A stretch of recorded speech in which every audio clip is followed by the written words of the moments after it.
Break کے بعد آپ کو بتائیں کہ مشکل وقت ہے لیکن ملک کو بہتری کی طرف لے جانے کے لیے کوشاں ہیں۔ وفاقی وزیر پیٹرولیم مصنوعات مصدق ملک کا ایوان بالا میں خطاب، کہا مہنگائی کی شرح 40% سے کم ہو کر 9% پر آ گئی ہے۔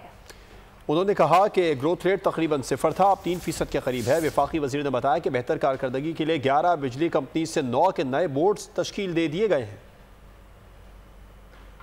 عرصہ گزرا ہے، اس عرصے میں بہتری کی طرف ملک کو لے جانے کی کوشش کر رہے ہیں۔ اس میں کوئی شک نہیں سر کہ بڑا ایک مشکل وقت ہے۔ اس مختصر عرصے میں 40% کی جو مہنگائی کی شرح تھی سر وہ 9% پہ آ گئی۔ اسی طرح سر جو ہمارا گروتھ ریٹ تھا وہ 0 کے قریب گھومتا تھا، اب وہ 3% کے قریب ہے۔ اور وہ علاقے جہاں پہ ہمارے غریب ترین لوگ رہتے ہیں، کسان، ان علاقوں میں ترقی کی شرح 6.4% ہے۔ تو جب ترقی ہوتی تو لوگوں کو نوکری ملتی ہے، اور وہ اسی طرح ہوتی کہ بہتر گورننس کی جائے، بہتر بورڈز بنائے جائیں۔ ہمارے پاس 11 کمپنیاں ہیں سر، ان 11 کمپنیوں میں سے 9 کے بورڈز بن چکے ہیں سر، نئے بورڈ سر بن گئے جی بن چکے ہیں، نوٹیفائی بھی ہو چکے ہیں سر۔